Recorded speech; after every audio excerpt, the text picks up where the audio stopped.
Hoje eu começo aqui, se Deus permitir, até o final desse culto, a exposição do capítulo de número 2 de Filipenses, né? Sequenciando, nós fizemos juntos o capítulo 1, verso a verso, e agora nós começaremos o capítulo 2.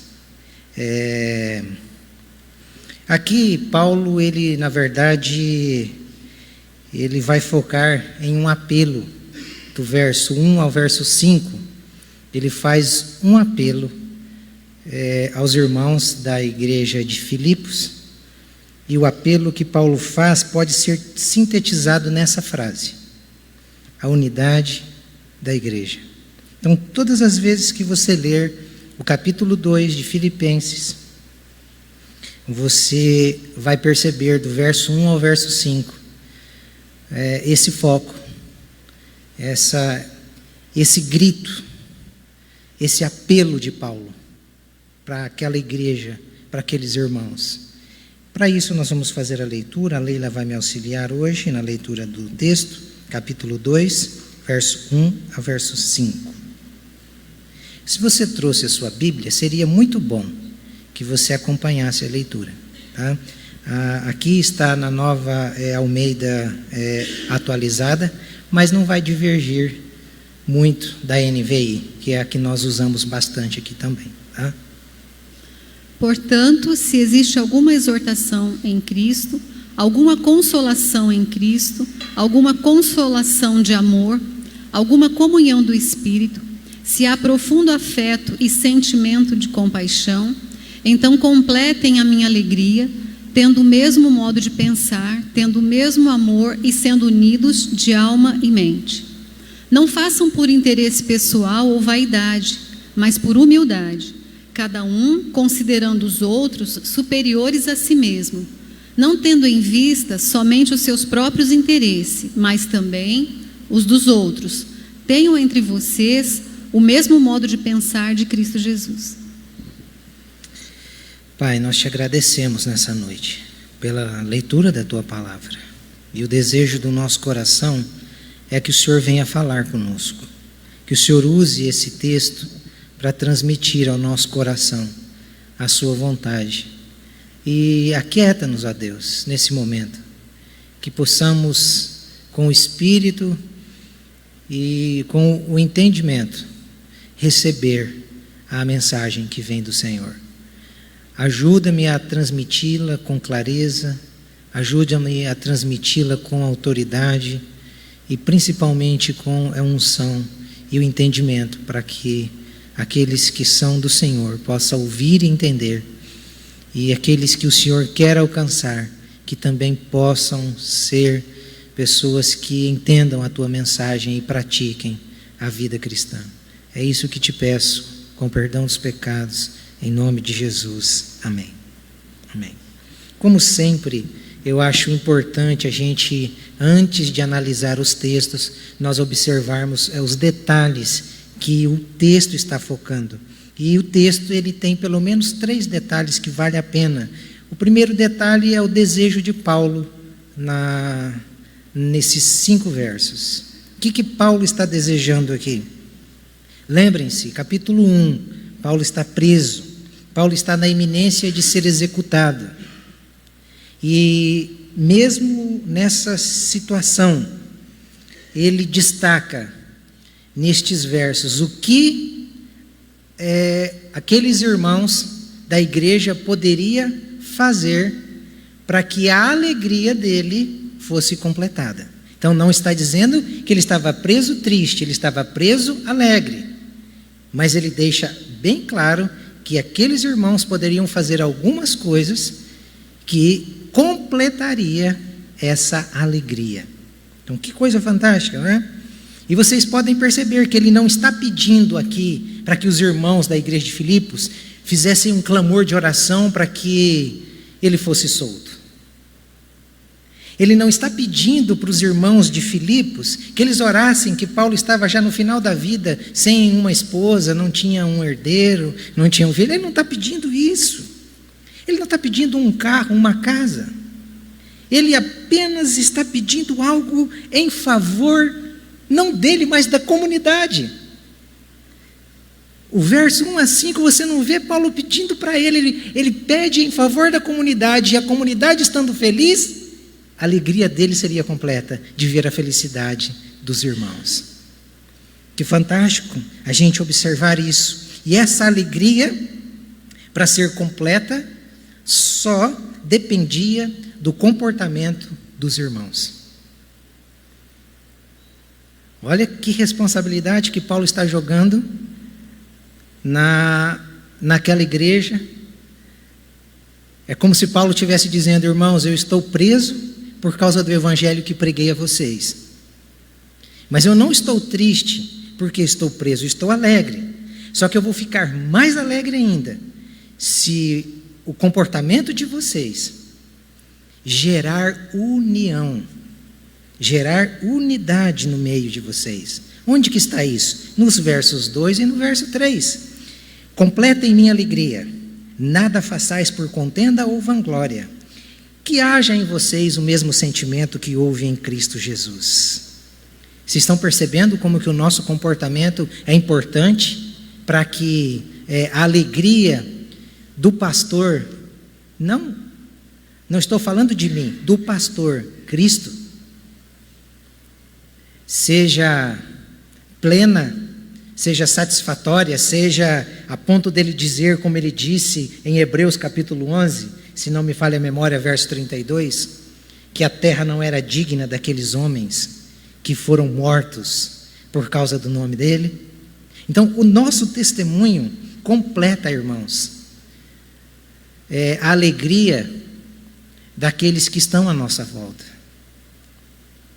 Você não fica triste quando você percebe um irmão seu que está padecendo por uma doença, por uma enfermidade, você não fica triste?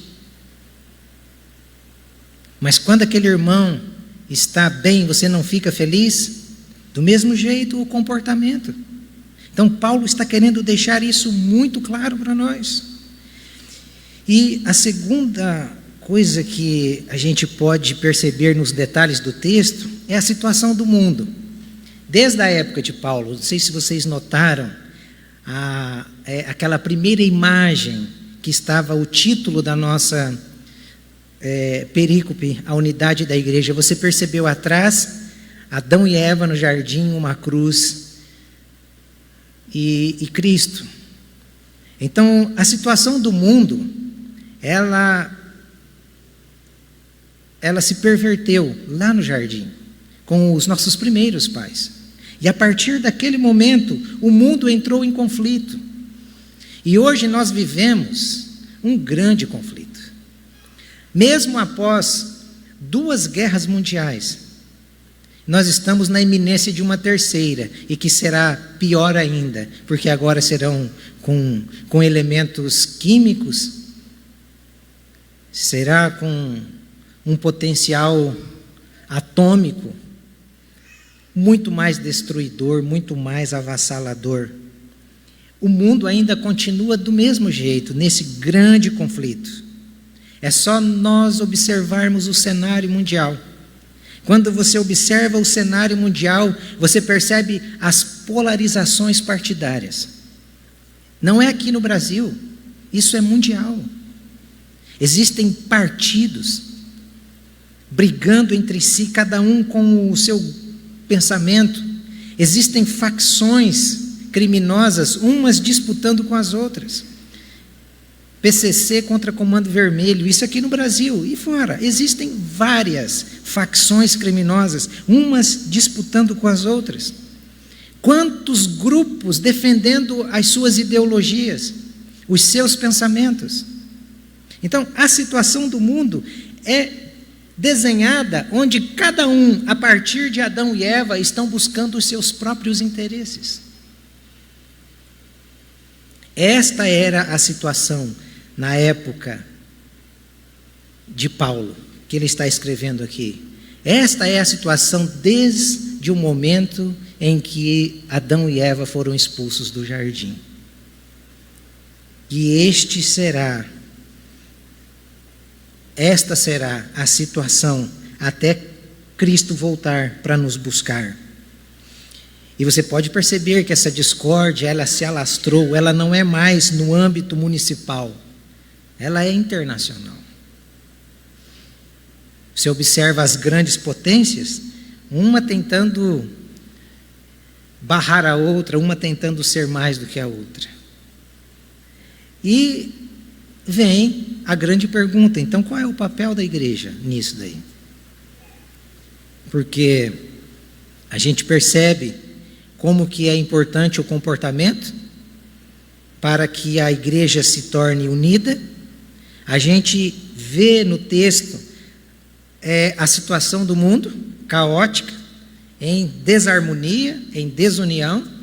E o que a igreja, qual é o papel da igreja nesse cenário? É engraçado que para muitos a igreja deve apresentar um discurso fraternal, um discurso ecumênico. Para muitos, a igreja, ela deve enfatizar em suas mensagens não as transformações exigidas pelas Sagradas Escrituras. Igreja, no contexto hoje, para muitos, é aquela que tenta meio que harmonizar todas as religiões, trazer todos para junto. Para muitos, esse deveria ser o papel da igreja. Para outros tantos, o discurso da igreja deveria ser um discurso mais de paz, um discurso mais de amor, um discurso mais de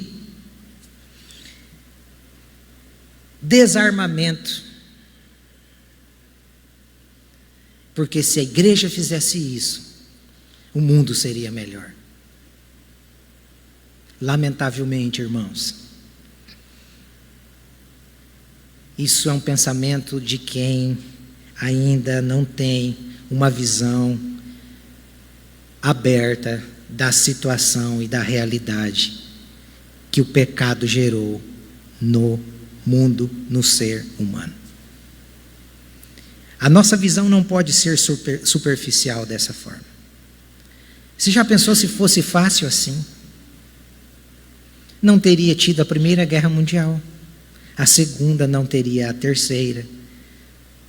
Viveríamos bem uns com os outros. A igreja vem durante séculos discursando sobre o modo de o homem ter paz. Não existe outra forma para nós termos paz uns com os outros, se primeiro nós não tivermos paz com Deus. Nós estamos em rebelião com Deus. Como teremos paz uns com os outros?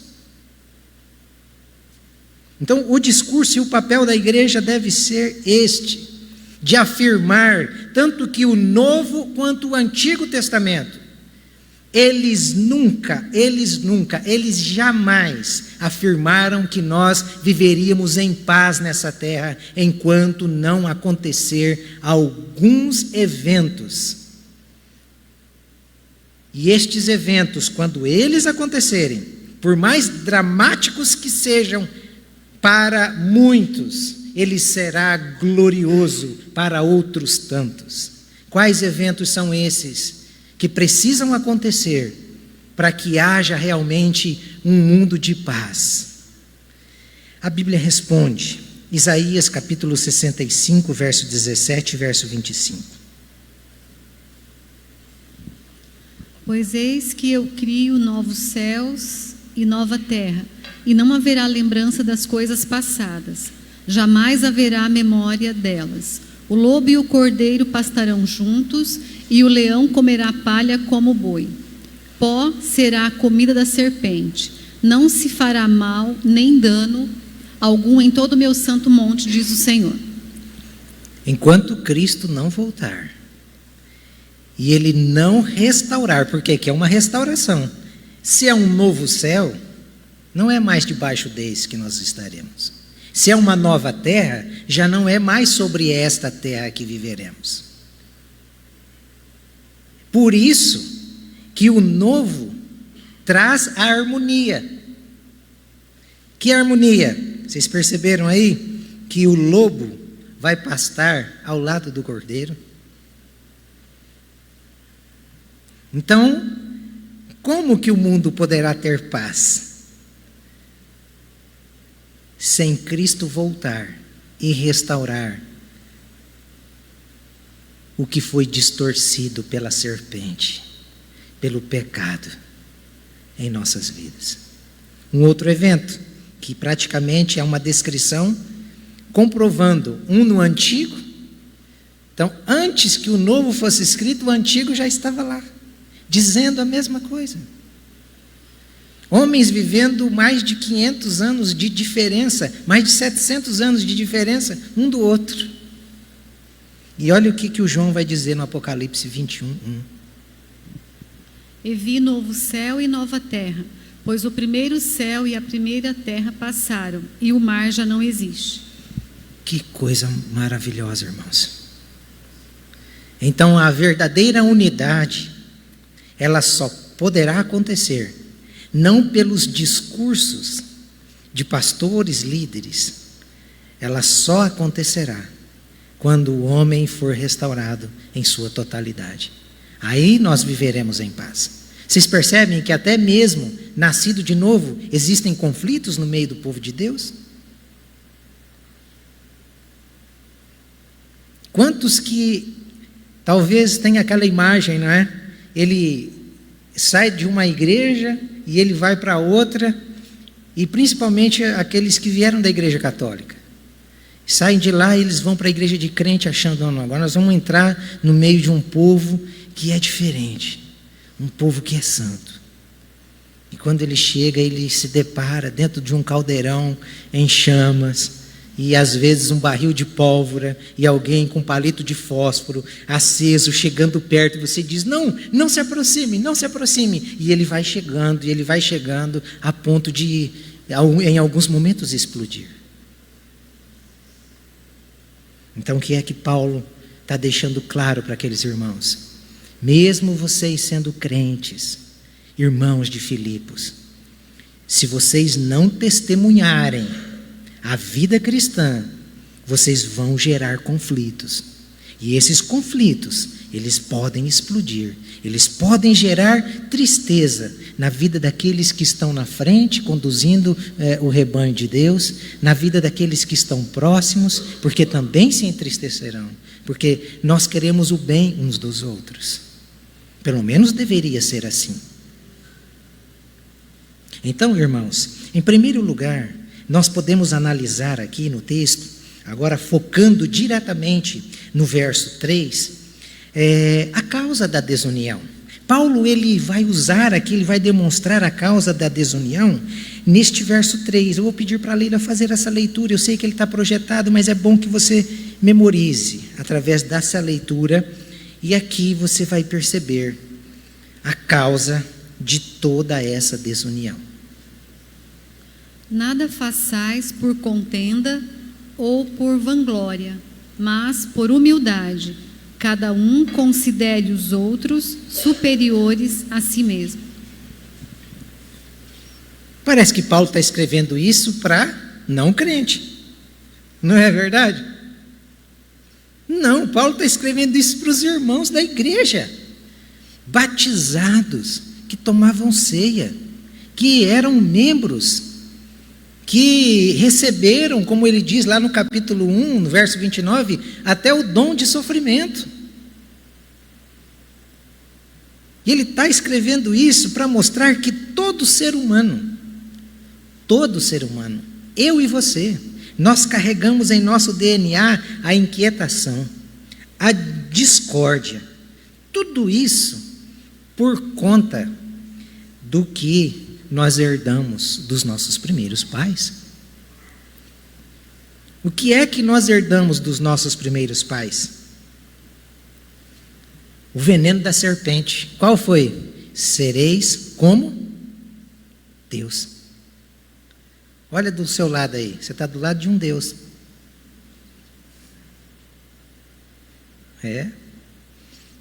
Você olhou para o Deus e o Deus olhou para o outro Deus.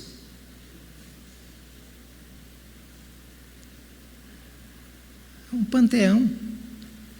É deuses para todos os lados. O que é que Paulo está trabalhando aqui? Apesar de nós termos nascido de novo, esse mal de querer ser Deus, ele está em nós, ele habita no nosso corpo.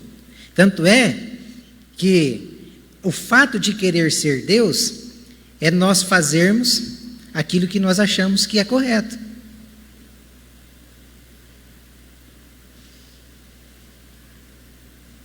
A árvore do conhecimento do bem e do mal deu-nos este direito de fazer aquilo que achamos que é correto. E aí, quando a gente faz o que é correto, os deuses começam a brigar.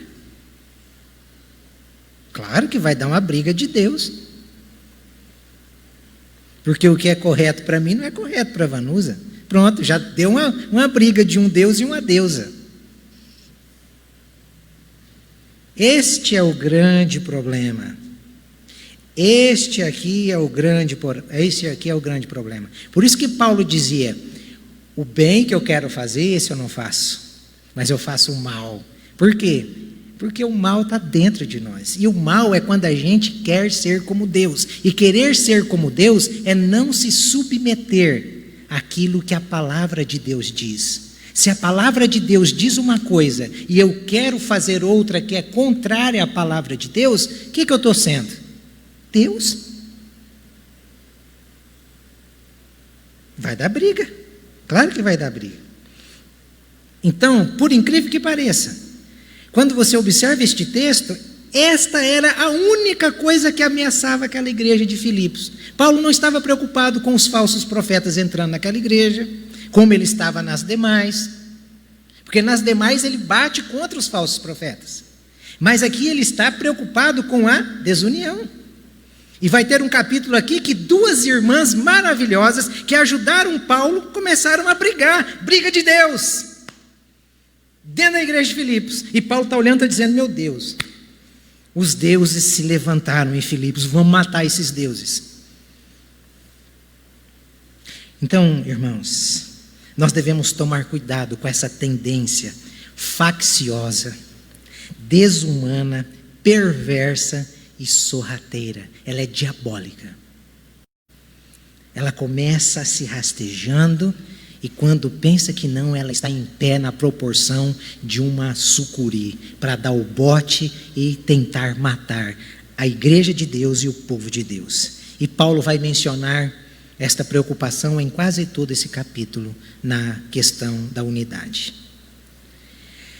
E o que ele vai usar aqui para mostrar de modo muito simples, como sempre ele faz? Ele é didático. Ele usa aqui duas palavras para mostrar, na realidade, os males da natureza humana.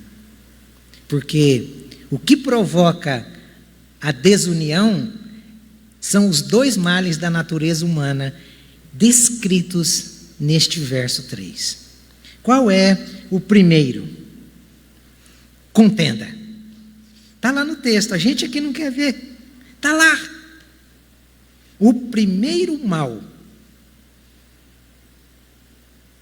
que divide o povo de Deus, que divide a família, que divide parentes, que divide irmãos, é a contenda. Isso pode entrar na igreja? Claro que pode. Tanto é que pode que Paulo está preocupado. Só que nós devemos lembrar, para que toda essa tendência de discórdia, de semear contenda e discórdia que existe dentro de nós, possa ser morta. Nós devemos lembrar, a partir daquilo que Deus fala em sua palavra. Provérbios, capítulo 6, verso 16 a 19. 6 coisas o Senhor Deus odeia, e uma sétima a sua alma detesta: olhos cheios de orgulho, língua mentirosa, mãos que derramam sangue inocente, coração que faz planos perversos, pés que se apressam a fazer o mal, testemunha falsa que profere mentiras, e o que semeia discórdia entre os irmãos. Então, 6 coisas Deus odeia. E a 7ª Ele abomina, Ele detesta. Qual é a 7ª? Vamos destacá-la? A 7ª a sua alma detesta. Qual é a 7ª? O que semeia discórdia entre os irmãos. Então, todas as vezes que nós pensarmos desta forma, nós fecharemos a nossa boca, guardaremos a nossa língua, para que nós não sejamos detestáveis, abomináveis, que da nossa boca saia cânticos, saia salmos, saia hinos, que as repreensões sejam feitas realmente, diretamente, como a Bíblia diz. Se você tem algo contra o seu irmão, chama ele e fala com ele. Não ouvindo, chame 2 testemunhas, leve e converse. Não acertando, traga para que o povo de Deus, a igreja de Deus, tome as disciplinas cabíveis. Então nós devemos tomar muito cuidado, porque o Senhor detesta o tal da contenda. E essa prática, ela é evidente lá fora. Lá onde você trabalha, você pode ter certeza que aqueles que querem tomar o seu lugar, eles vão armar alguma coisa para tentar colocar você em confusão. Vão tentar levantar contenda, falatório lá no ambiente de trabalho para tumultuar o ambiente. Porque a contenda, ela provoca isso. Ela gera essa desunião.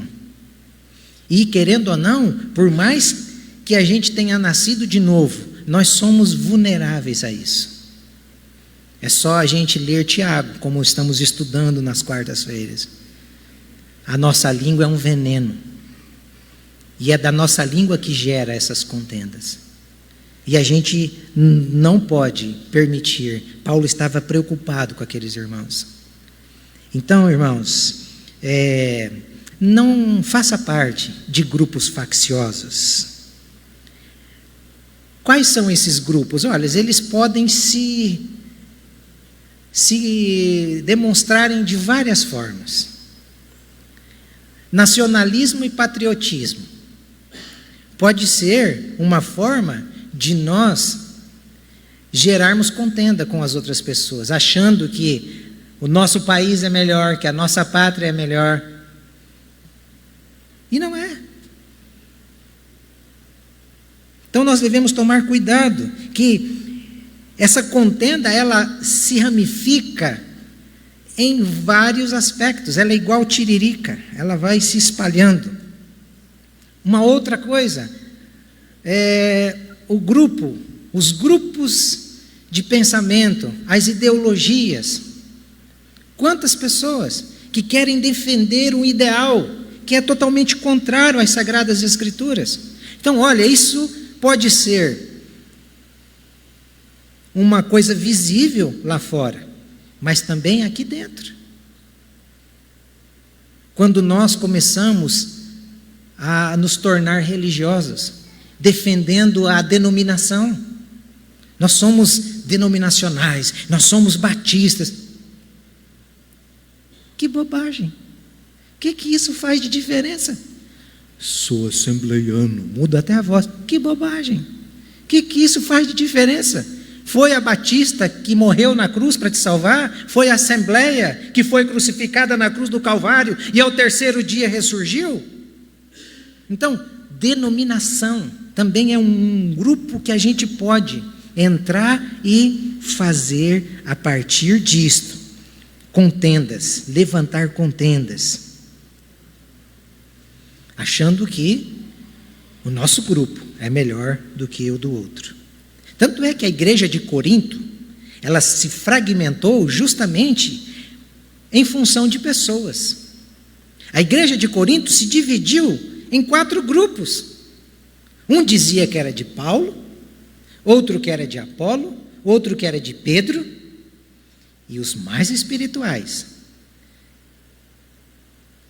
Se você pega John Stott, ele vai dizer que eram os mais problemáticos. Diziam que era de Jesus Cristo. Nós somos de Cristo.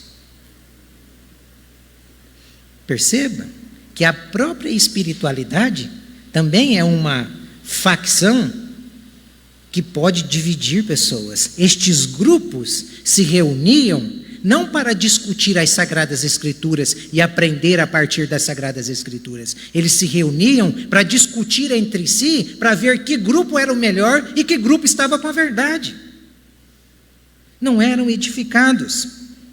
E a contenda, a discussão, ela realmente nasce, por quê? Porque cada um parte daquilo que pensa, daquilo que defende, não daquilo que é verdade absoluta nas Sagradas Escrituras. Porque se nós partíssemos todos os nossos discursos a partir das Sagradas Escrituras, no meio do povo de Deus não haveria contenda.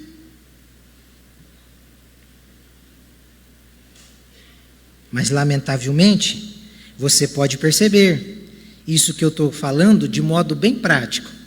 Quem nunca ouviu falar que religião, futebol e política não se discute? Não se discute mesmo. Vai discutir para ver se não vai dar contenda. Porque cada um tem uma verdade, cada um tem uma ideologia, cada um tem um pensamento. Do mesmo jeito, se eu quiser viver do jeito que eu acho que devo e posso viver, pode ter certeza, vai dar confusão. Agora, se nós nos submetermos à palavra de Deus, aí, irmão, o Deus que havia em mim morreu. Aí Paulo vai dizer, não vivo mais eu, mas o Deus, Cristo, vive em mim. Esse é o segredo. Então Paulo está mostrando àqueles irmãos o caminho da unidade. O caminho da unidade é evite todo tipo de contenda, seja partidária, ideológica e religiosa. Como que a gente evita isso? Se submetendo à palavra de Deus. Então, quando você está debaixo da palavra de Deus, as pessoas vão contender contra você, não porque você pensa daquele jeito, mas porque você está pensando como Deus pensa. Aí a contenda não é com você. A contenda é a mesma que aconteceu lá no Éden, é contra Deus. E a segunda palavra que o Paulo vai usar aqui para mostrar o segundo mal da natureza que gera contenda é a vanglória. Irmãos, isso faz parte da igreja? Você nunca viu ninguém do seu lado? Nenhum Deus se vangloriar do seu lado? Quantas vezes a gente mesmo se vangloria de nós mesmos?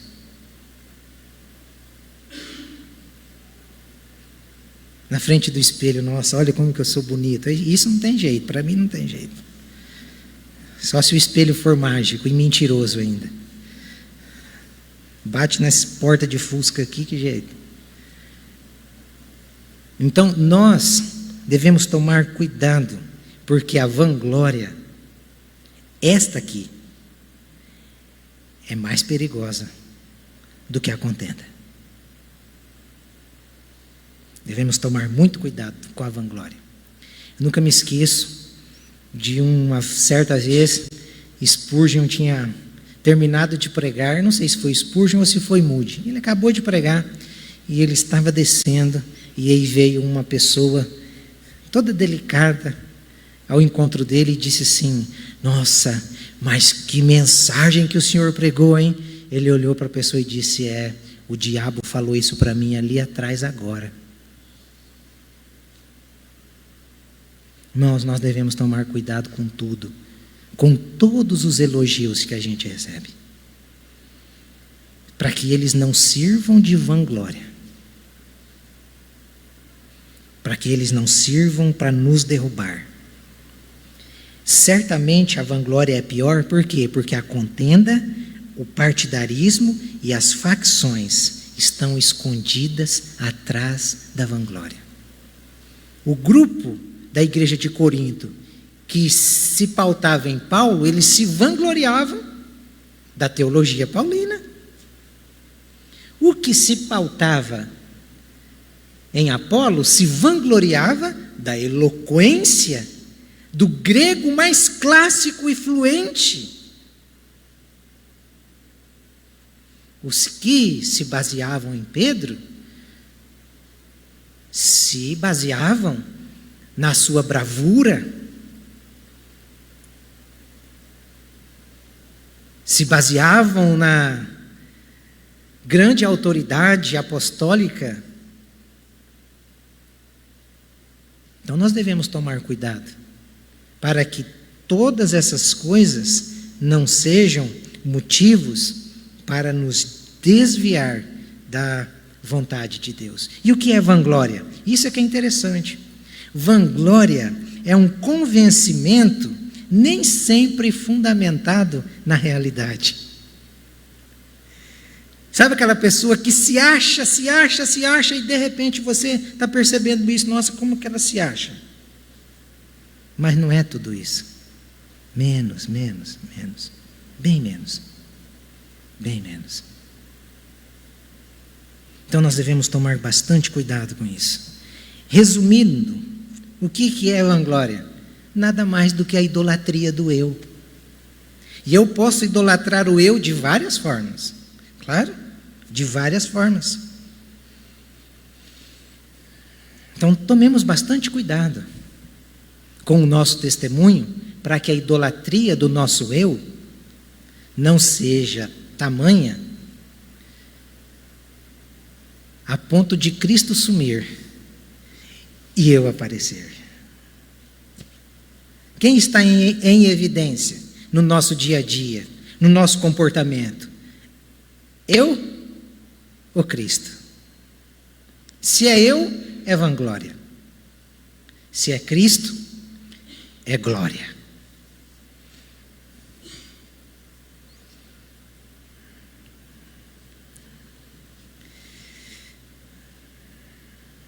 Glória é orgulho, irmão. Vanglória é orgulho. E olha só o que a Bíblia vai dizer. 2 Coríntios, capítulo 10, verso 17 e verso 18. Provérbios 16, 18. 1 Pedro 5, verso 5, a parte B, e o verso 6. Contudo, quem se gloriar, glorie-se no Senhor, pois não é aprovado quem a si mesmo se recomenda, mas aquele a quem o Senhor recomenda. Provérbios 16 e 18. A soberba precede a ruína, e a altivez do espírito precede a queda. 1 Pedro 5, 5 e 6. Sede todos sujeitos uns aos outros e revestivos de humildade, porque Deus resiste aos soberbos, mas dá graça aos humildes. Humilhai-vos, pois, debaixo da potente mão de Deus, para que a seu tempo vos exalte. Sabe qual é o conselho das Escrituras? Que nós fujamos de todo tipo de vanglória, seja do nosso corpo físico, seja da nossa capacidade mental e intelectual, seja da vida espiritual. Fujamos disso, irmãos. Isso é do diabo. Isso precede a nossa queda, irmãos. Isso nos derruba. Isso nos leva para o chão. O que nós precisamos fazer? Nos posicionar. Nos posicionar nesta luta, não querendo e não deixando que essa sensação de Deus, de ser Deus, cresça dentro de nós. Não seja mais um no panteão. Não seja. Corra para a cruz. Esse é o melhor lugar para a gente estar. Eu quero fazer isso. mas eu não posso. Eu quero comprar aquilo, mas não é hora. Eu quero aquilo lá. Não. Deus não quer isso ainda. Vamos matar e vamos realmente pegar a Bíblia como nosso manual, como a nossa conduta de fé. Vamos crucificar o nosso eu, a nossa vanglória. Vamos crucificar tudo aquilo que nos separa de Deus e da comunhão com os nossos irmãos. Se nós pegarmos todas essas coisas e crucificarmos isso, Cristo será glorificado, a igreja dele permanecerá unida. Ele sim será o único e suficiente Deus da minha vida e da sua vida. Preparando esta reflexão e usando o livro de Dr. Martyn Lloyd-Jones, eu achei interessante essa frase e tirei de lá essa frase em que ele bem disse sobre a vanglória. Você pode ler, Leila? A vanglória é o ego no controle, examinando tudo do ponto de vista do que eu mereço, do que compete a mim, dos meus direitos. O que Paulo disse? Cada um considere o outro superior a si mesmo. O que é isso? Crucificação do eu. Eu não parto um diálogo a partir do que é meu direito. Eu parto um diálogo a partir do que é direito do outro em Cristo. Isso é morrer. Isso é pegar o eu e pregar na cruz do Calvário. Então este é o conselho. Eu não sei se foi Calvino que disse que o melhor negócio do mundo é comprar um homem pelo que ele realmente vale e vendê-lo pelo que ele realmente pensa valer.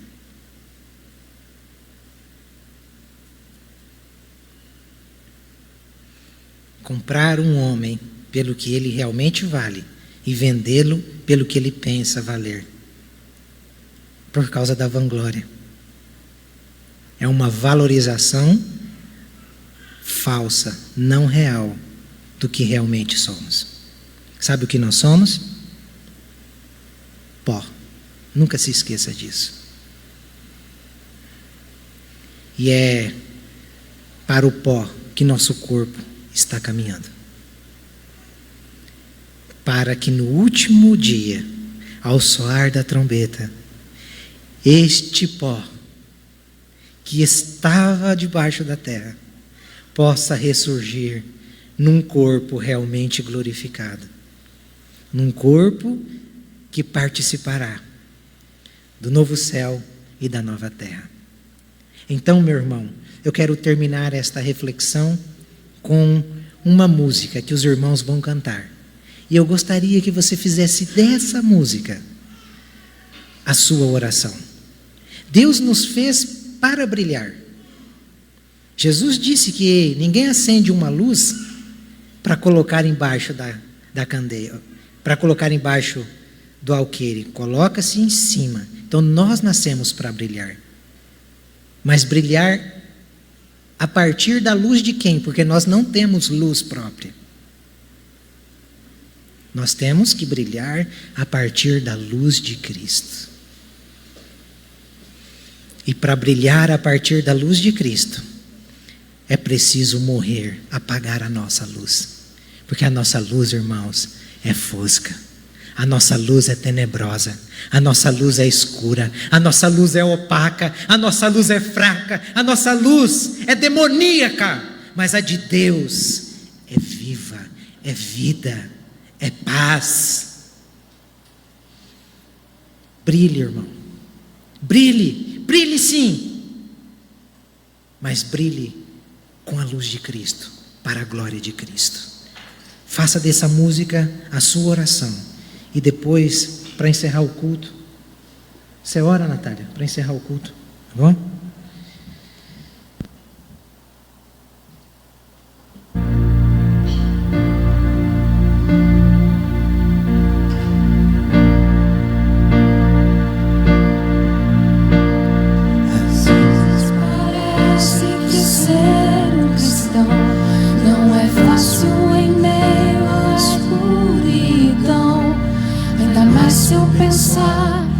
Não é minha luz, mas a união com Deus que o brilho produz.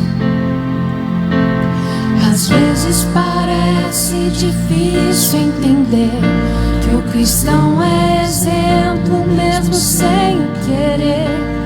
E por isso mesmo eu preciso orar para que Deus me ilumine e assim eu possa brilhar. Senhor, eu quero brilhar por Ti quando o mundo se apagar. Eu quero que através da minha vida alguém possa Te enxergar. Faze com que mesmo sem palavras eu fale do Teu amor. Eu quero brilhar por Ti, brilhar onde quer que for.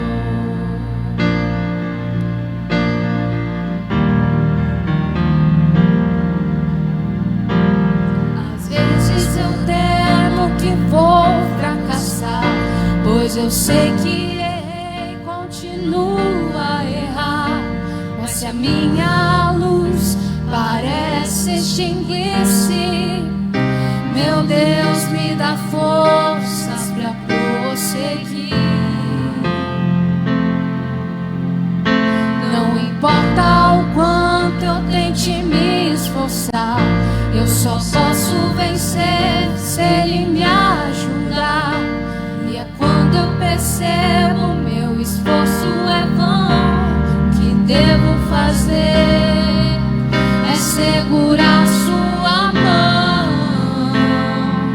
Senhor, eu quero brilhar por Ti quando o mundo se apagar. Eu quero que através da minha vida alguém possa Te enxergar. Faze com que mesmo sem palavras eu fale do Teu amor. Eu quero brilhar por Ti, brilhar onde quer que for. Senhor, eu quero brilhar por Ti quando o mundo se apagar. Eu quero que através da minha vida alguém possa Te enxergar. Faze com que mesmo sem palavras eu fale do Teu amor. Eu quero brilhar por Ti, brilhar onde quer que for. Eu quero brilhar por Ti, brilhar onde quer que for.